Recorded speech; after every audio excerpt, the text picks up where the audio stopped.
Isaiah 47 and verse 5. Now that we realize that the children of Edom represent the daughter of Babylon, or the virgin daughter of Babylon, because America has not been touched.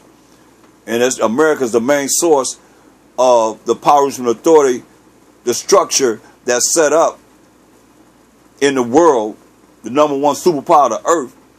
Now, what did the Most High tell them? Since Edom is representing the virgin daughter of Babylon, what did he tell them in verse 5? Isaiah 47 and 5. Isaiah chapter 47 verse 5.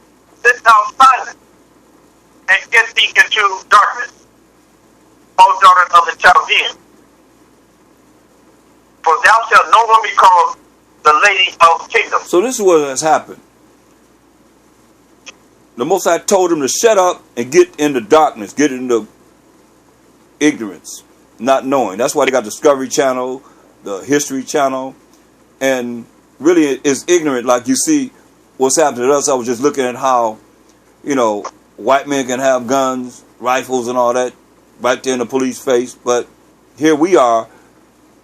We're so not knowing we can't have anything. They'll mow us down. They'll kill us. They're in ignorance. They're in ignorance. And by them, Most High told them to get into ignorance. Now they done put it on us. We believe that they're the Most High. We believe as a people that they are Mashiach Yahushua. We the main ones that believe that go against us saying that he's a so-called black man, a very dark-skinned man. We as the Israelites have the most problem with that. They don't. They tell you in a minute, oh no, he couldn't have been a white man. Do you believe he's coming back to set righteousness on the earth? They tell you in a minute, no. But see, that ignorance that they are put in this earth, as the Most High told them to get in the gross darkness. Now here we are, as a people being Gentiles. You ain't nothing but a bunch of chocolate-covered Edomites. That's all you are. If you believe as they have programmed you to believe in polluting your brain, they know better. It's all about polluting your mind so you be ignorant to who you are as the Israelites. Look at verse 6. Isaiah 47 and 6. Look what he's saying. Isaiah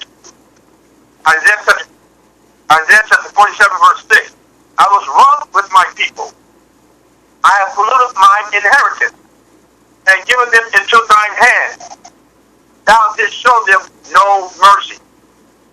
Upon the ancient of days hast thou very heavily laid thy yoke. No, not the ancient of days, You don't say that. You don't say upon the ancient of days. They ain't laid no heavy yoke upon the Most High. Like it. Read that right. I'll read that over. Isaiah chapter 47 verse 6. I was wroth with my people. I have polluted my inheritance and given them into thine hand. Thou hast showed them no mercy. Upon the ancients hast thou very heavily laid thy yoke. See? Most High say he was wroth with his people. He said the Most High polluted us as the children of Israel as he told them to get into darkness, ignorance. It's a plan of the Most High, y'all. He the one that rules in the kingdom of men. But see, we don't understand that because we've been programmed to believe our enemies are our friends. We've been programmed to believe that what it's saying here is not real because they have not understood. They are walking with, remember they destroyed for what? Lack of knowledge. Because they have forgotten the laws of the Most High. When you forget the laws of the Most High, then you become polluted. And what are they telling you? You're not under his laws. They meaning you don't have to follow the Most High. So who you left to follow? Nobody but your own self. Point blank. That's why there's so much sickness, so much disease, so much plague, so many plagues. Because people are following their own way. Like I said, they ain't trusting the Most High. I saw trusting the Most High. No, he trusted in his own way. He trusted in a physician. Say again. Somebody say something? Or push *6 so we can hear your conversation, Baba Kusha. See, they ain't show us no mercy. And we see this today. Mercy is not getting something you do deserve. They ain't show us no mercy. Upon the ancient as thou very heavily laid their yoke, man.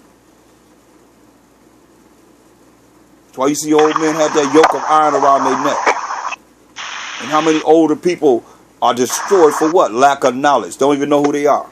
And don't care. That's why we got to be healed. Go to Jeremiah the 30th chapter. Jeremiah 30.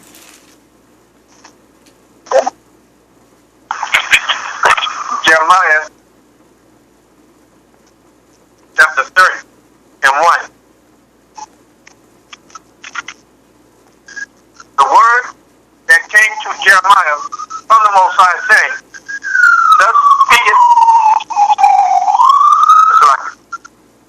the word that came to Jeremiah from the Most High saying, thus speaketh the Most High power of Israel, saying, write thee all the words that I have spoken unto thee in a book. So the Most High told Jeremiah through the Spirit, because holy men spake because they were moved by the Holy Spirit, to write these words in a book. Jump down to verse 5. Well, read verse 4. Jeremiah chapter 30 verse 4. And these are the words that the Most High spake concerning Israel and concerning Judah. Right, this pertaining to the words that the Most High spake to the 12 tribes of Israel. That's the southern tribe was called Judah, and the northern tribes was called Israel. It was separated from being one nation to being really split into two different nations, but we still representing the 12 tribes of Israel. That's what he's saying to us. Read. But thus saith the Most High, we have heard a voice of trembling, of fear, and not of peace.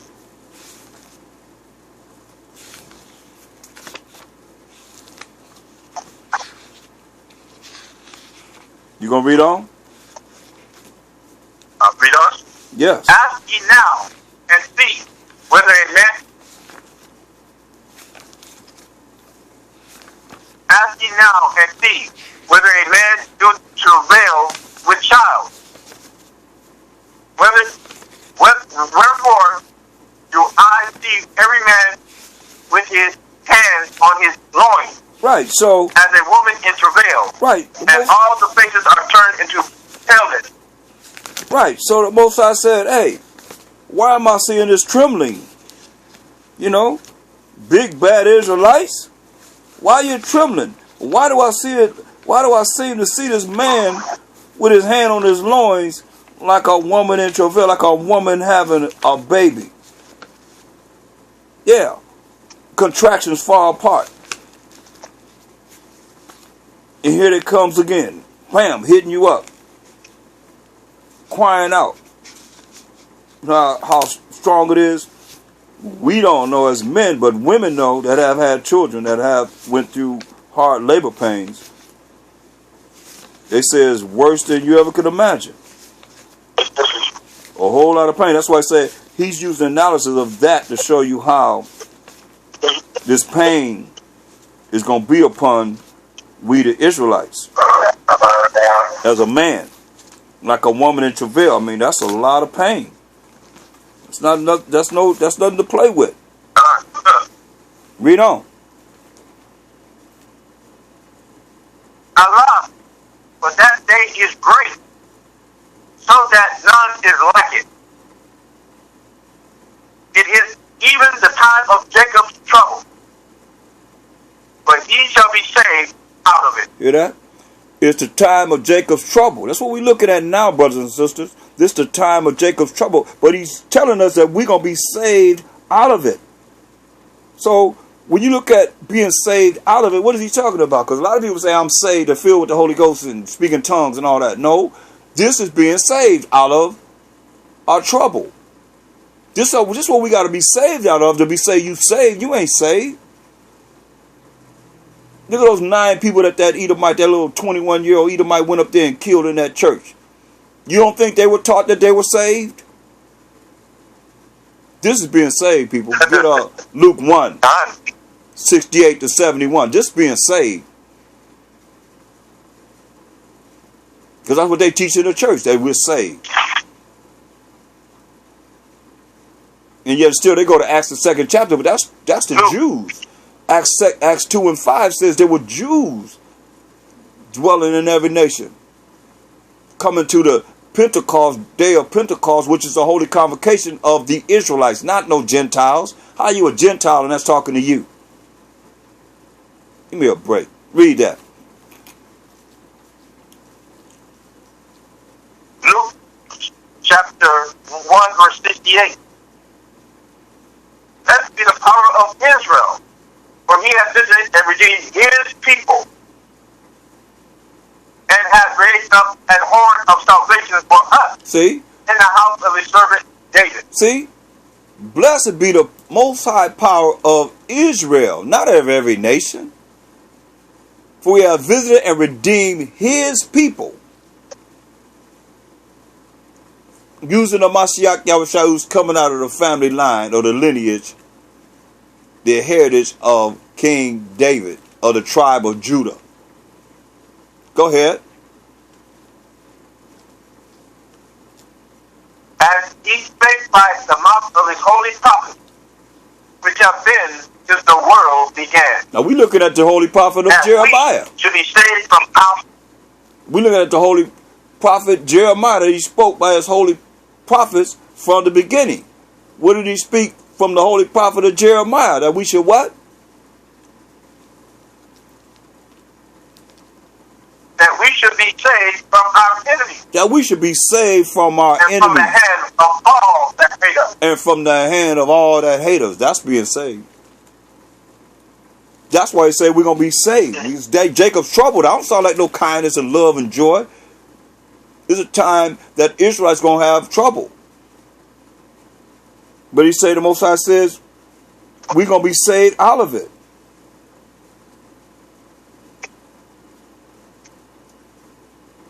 And that's how we got to serve the Most High, to be saved out of this, people. It's very trying times. Go to Ecclesiasticus 30 and 14.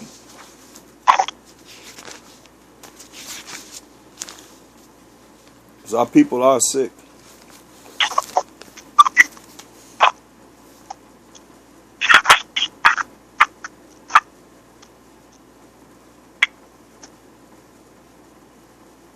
Ecclesiasticus chapter 30, verse 14.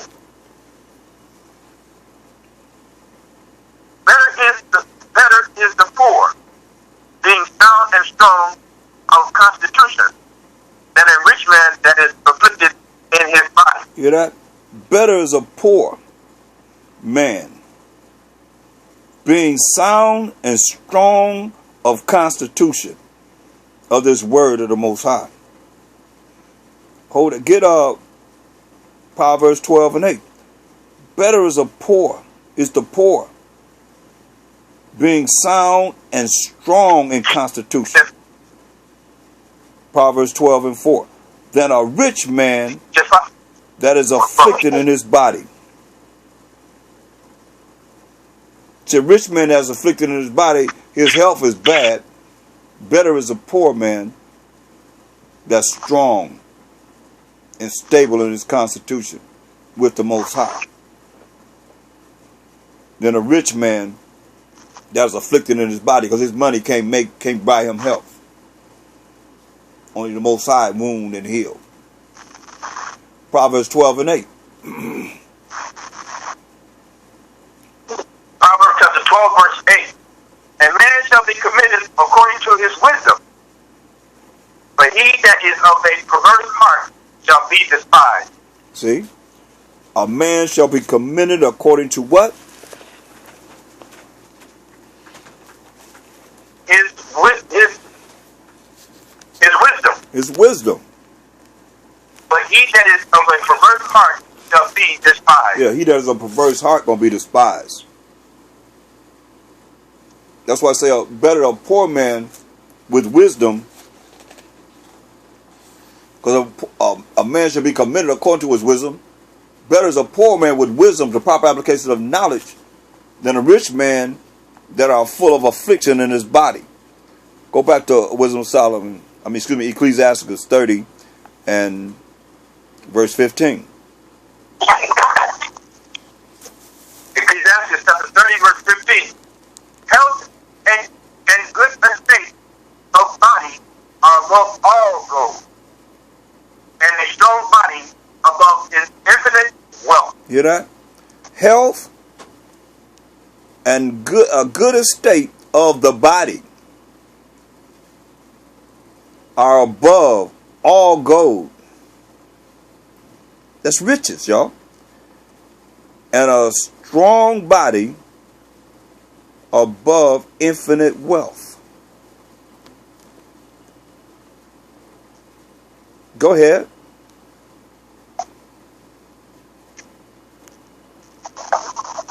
There is no riches above a sound body, and no joy above the joy of the heart. See?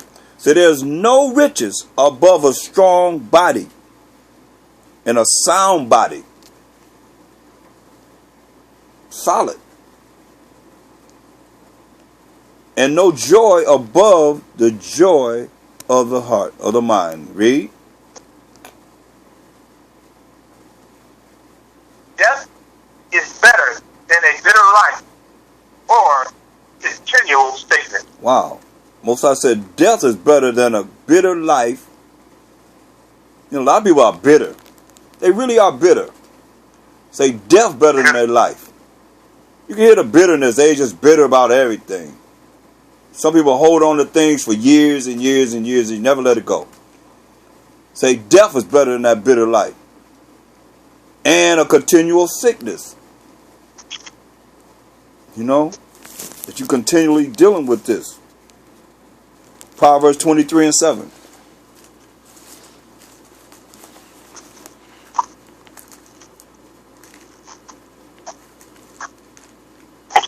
Proverbs 23, verse 7.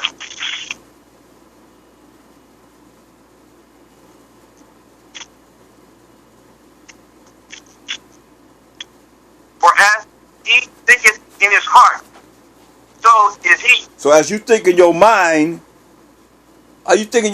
so is he. Get Ecclesiasticus 3 and 24. So as he think in his mind, that's your heart, so is he. So a lot of times, like I say, a bitter mind, bitter. What was that? Ecclesiasticus 3 and 24.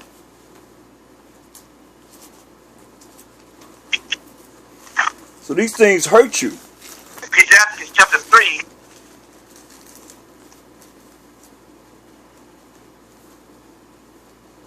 Verse 24. Ecclesiastes chapter 3, verse 24. For many are deceived by their own vain opinion, and an evil suspicion hath overthrown their judgment. See? Many are deceived by their own vain opinion. Why? Because they don't look at what it Most High told us to do in Joshua 1 and 8. They're not following this. This is after we came out of the Egyptian captivity, after Moses died and Joshua led us into the promised land. This is what the Most High told us. After he had gave us the laws, the 613 laws, this is what he told us. Joshua 1 and 8.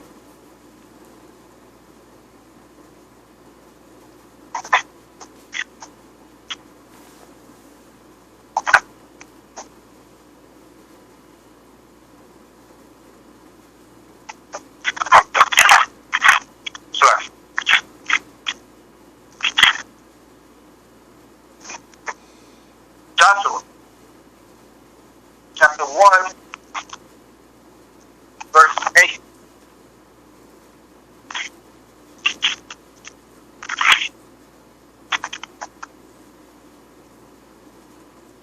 This book of the law shall not depart out of thy mouth,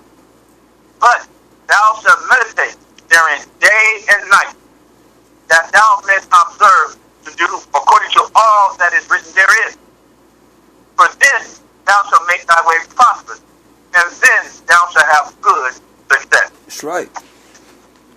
This book of the law shall not depart out of thy mouth, but thou shalt meditate therein day and night, that thou may be prosperous and have good success.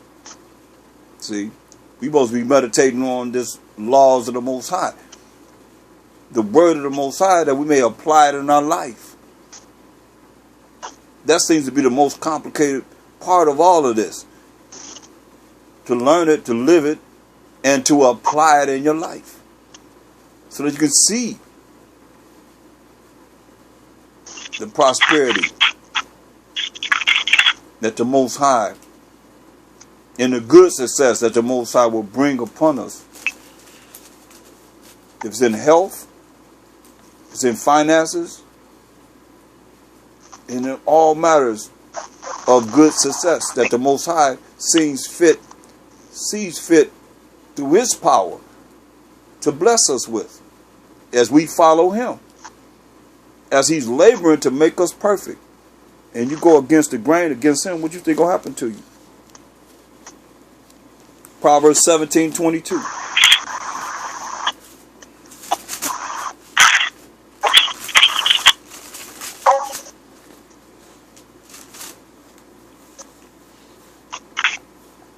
Proverbs chapter 17, verse 22.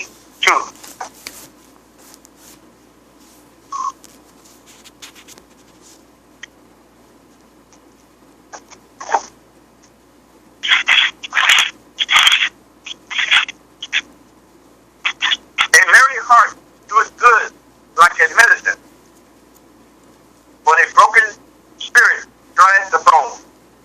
Read that again.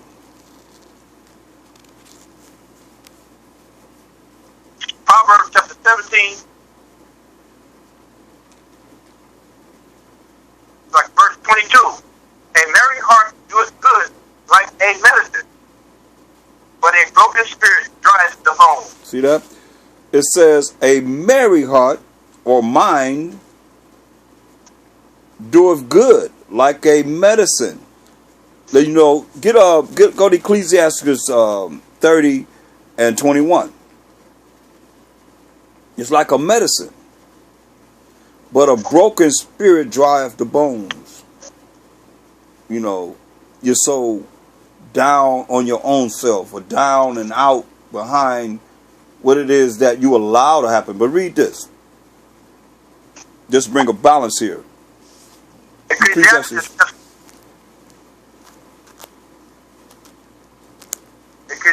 chapter 30, verse 21. Give not over thy mind to heaviness, and afflict not thyself in thine own counsel. See, it say, give not thy mind unto heaviness. That's contrary to what we say, a merry heart doeth good like a medicine. So when you giving yourself over to heaviness and afflicting yourself in your own counsel, remember He says, many are deceived by their own vain, worthless opinion, and an evil suspicion overthrowing their judgment. Evil, you allowing evil to come in to overthrow a judgment that the Most High is going to want to bless you, but then here you are causing this evil to come in because your worthless opinion don't mean nothing. Because you're dependent on your own self and not the Most High. Say, give not over their mind to heaviness. That's what happens. That's when you allow that vain opinion to come in and allow evil to come in. And afflict not thyself with thine own counsel, with the way you think. That's why I say your vain opinion. Hold that. Get Proverbs 3 and 5.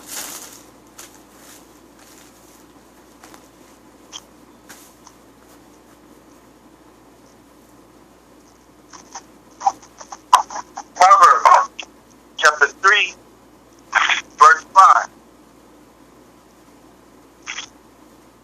Trust in the Most High with all thine heart, and lean not unto thine own understanding.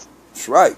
You got to trust in the Most High with all your heart, all your mind, and lean not on your own understanding, because that means you can go into your vain opinion and you allow evil to come in. Get Proverbs 4 and 10.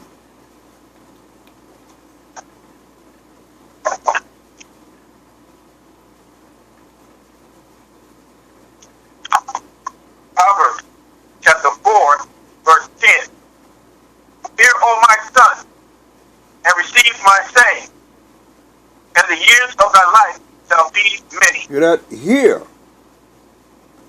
Israel, we the son of the Most High, and receive the Most High sayings. In the years of thy life shall be many, his saying. Verse 13.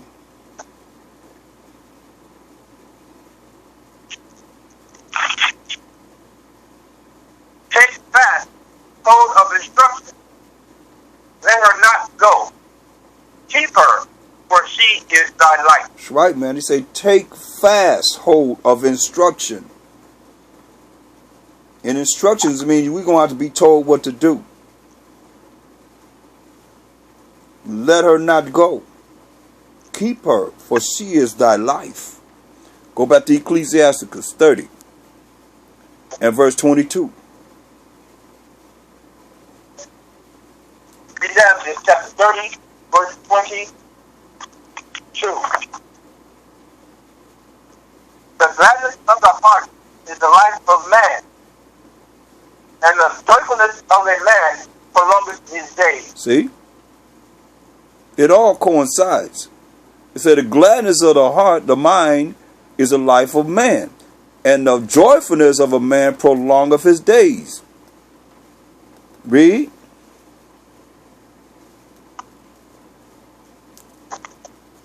Love thy own soul, and comfort thy heart. Remove sorrow from us, for sorrow has killed many, and there is no profit therein. See that? Sorrow has killed many, and there's no profit in that. That's why it says, love thine own self. You got to love yourself and comfort your heart, your mind. Don't be sitting around here having all these negative thoughts and